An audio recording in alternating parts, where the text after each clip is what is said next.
Welcome, everybody. We are here for a special holiday matchup preview edition. We're talking right now about the semifinals in the league here, and we're going to kick it off with Cursed by the Old Gods versus the Patriarch. Now, since there's only two matchups, I can go into a little more depth here.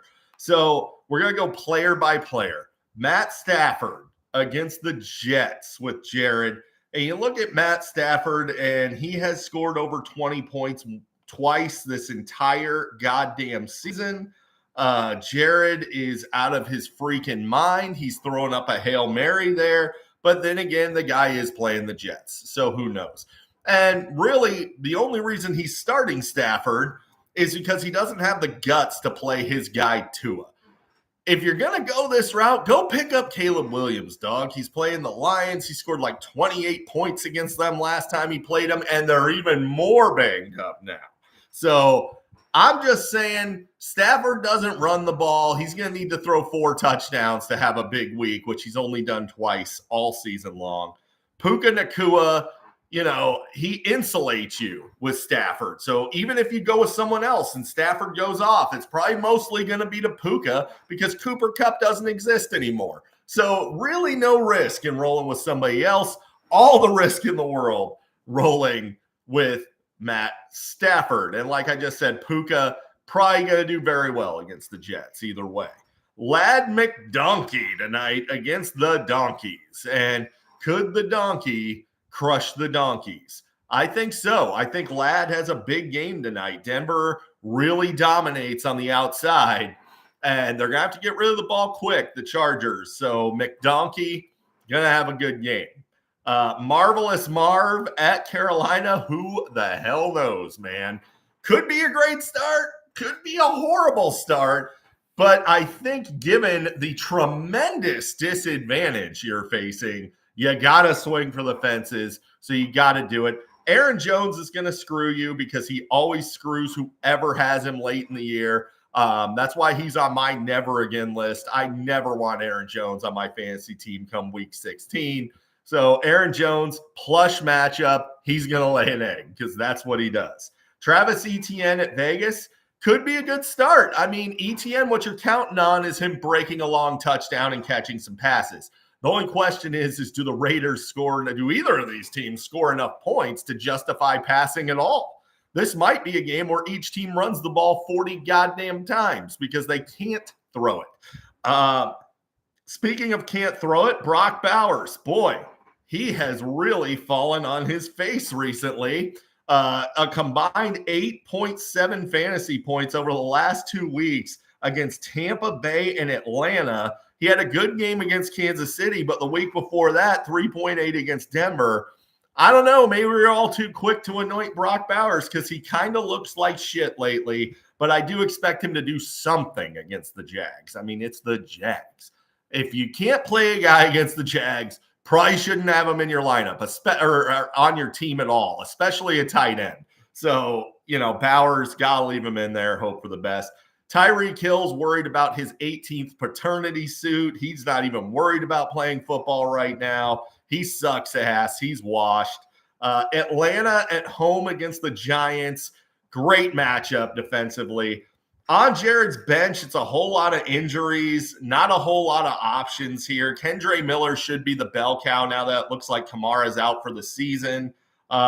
Jared's still hanging on to him, I guess, hoping that he can use him next week in the consolation bracket. But Kamara's not going to play again this year, guys. There's no reason for him to play. The Saints are out of it. They're in full tank mode. They're about to lose by 40 on Monday night, but more on that later. Now, Lamar Jackson on Senior's team. He has one of his worst games of the year against Pittsburgh earlier this year. Looks like Rashad Bateman's not going to suit up. Lamar struggles against Pittsburgh. He just cannot get away from TJ Watt, who's full go off the injury report. I expect Lamar and the Ravens offense in general to really struggle in this one.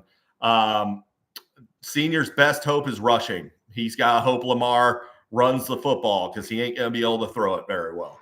Now, A.J. Brown at Washington should have a solid week again. They rediscovered him last week. If you might remember, last year, Washington was a team that A.J. Brown had his 3-touchdown game against.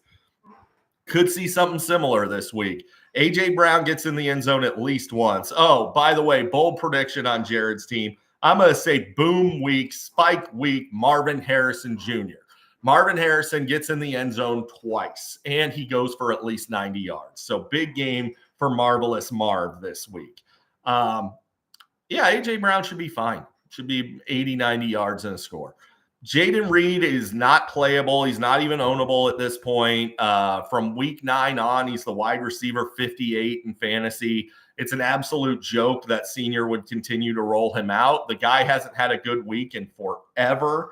The guy just sucks. Jayden Reed just sucks. It's just not very good. So Jameson Williams, Senior's throwing up a Hail Mary. Jameson Williams is another guy that, long touchdown or bust. Senior's weakness is definitely wide receiver. His wide receivers are absolute dog shit, amongst the worst in the league. Embarrassing for a team that's in the playoffs. In fact, the wide receiver matchup in this one is an absolute disgrace. Steve and I are putting on a much better wide receiver matchup than these two losers. So, the real Super Bowl this week is me versus Steve. I think we all know that. Whoever wins our matchup is going to win it all. But continuing on, Senior's strength this week is running back. So because Kevin is a big dummy, he traded him James Conner for fucking nothing.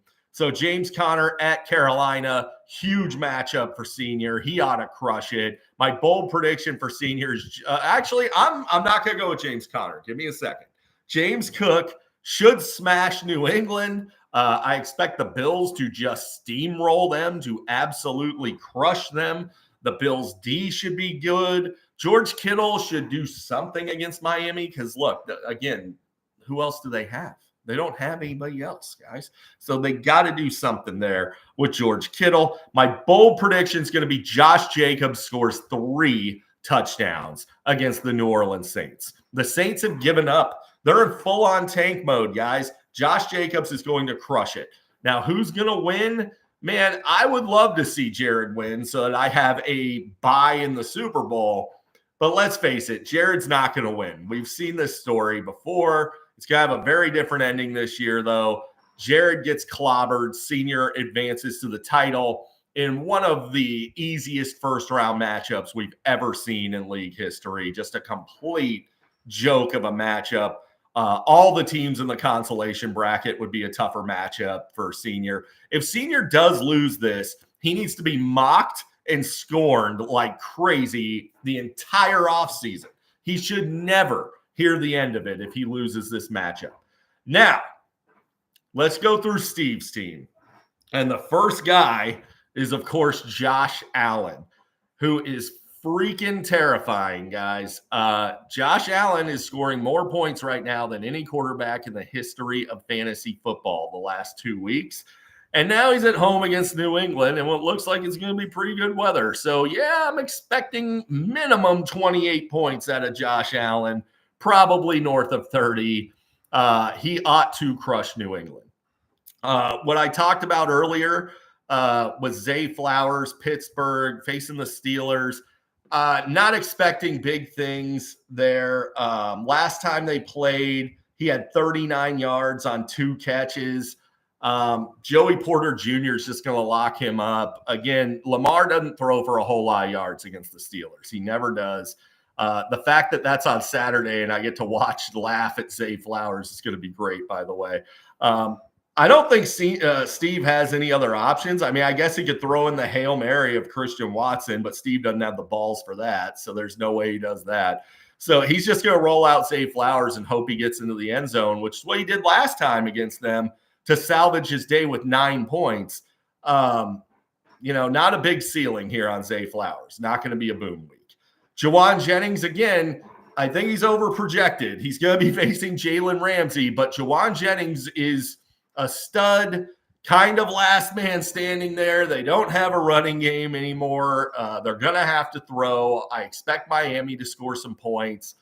So Jennings, high floor, Not a huge ceiling. Would be a little surprising if he got into the end zone. I expect Jalen Ramsey to be on him in the red zone.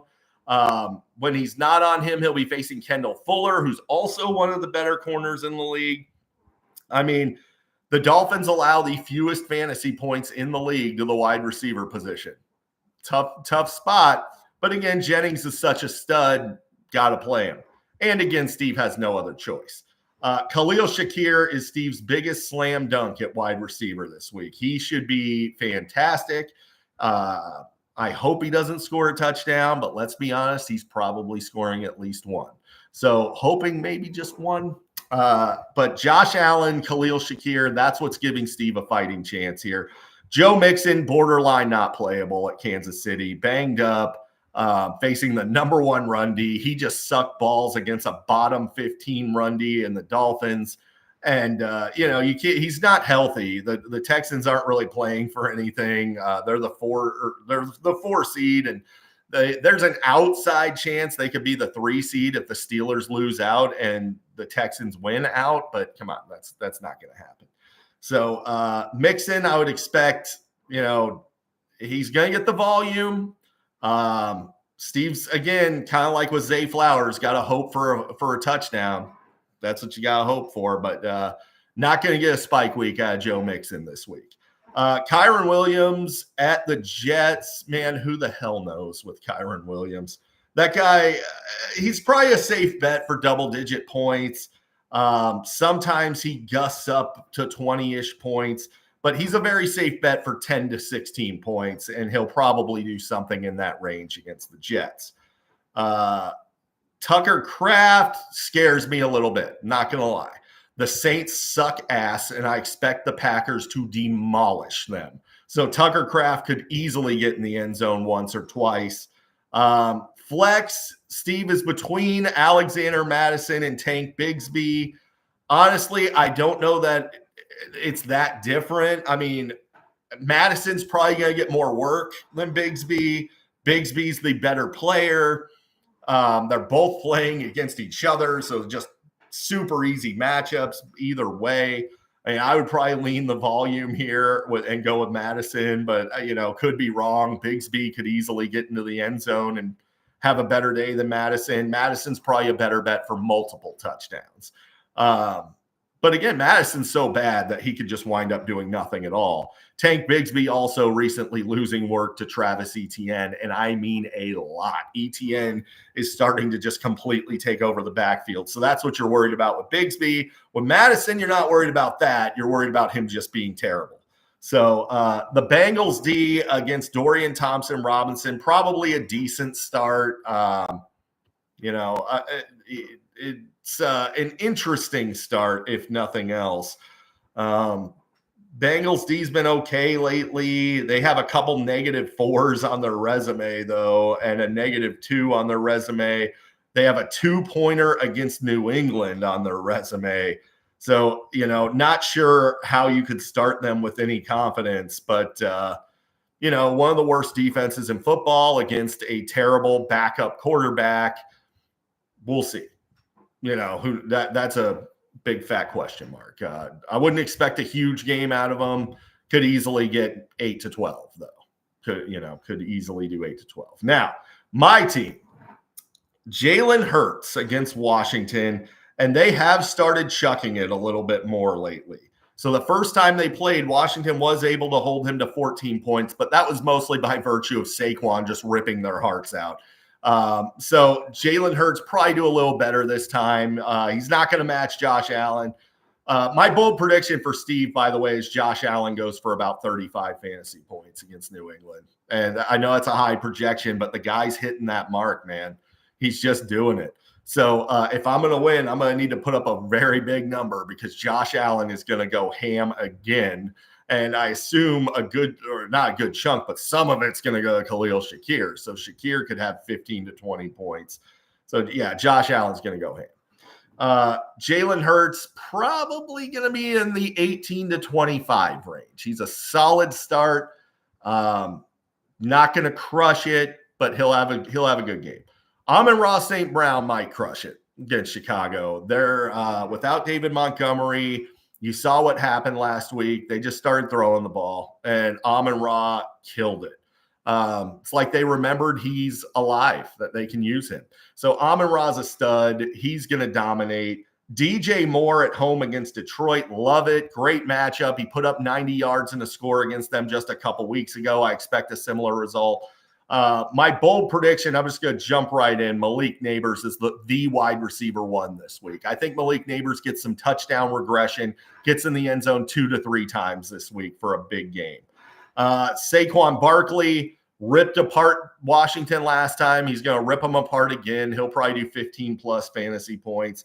Jonathan Taylor should also do 15-plus fantasy points as long as he holds on to the football because he's basically a dumbass. I know you've all saw that. It was ridiculous. He disgraced his family, dropping the ball at the 1-yard line.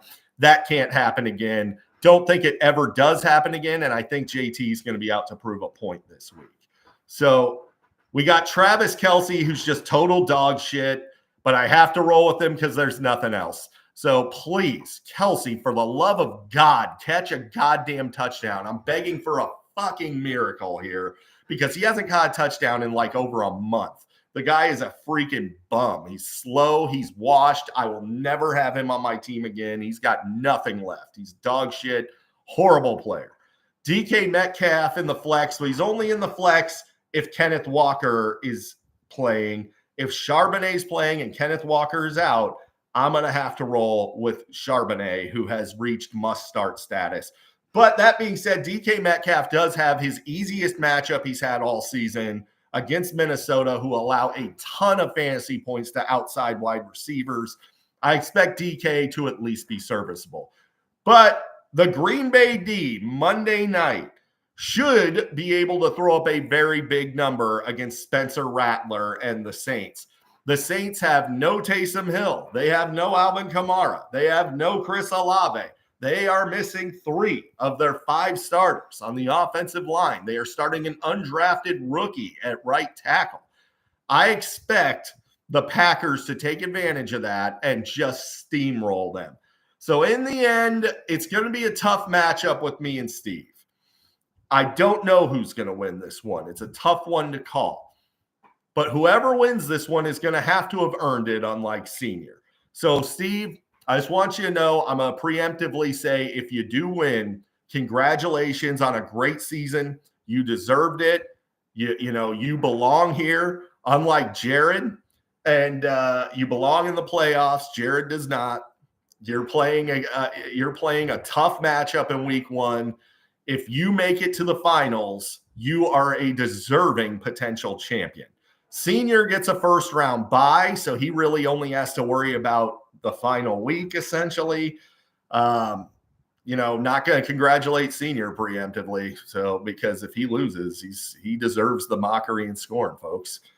But ultimately, I do think that I eke it out against Steve in a high-scoring, hotly contested matchup. So there you go, guys. There you have it. There is your matchup previews. And I will see you next week to preview the Super Bowl. See you later.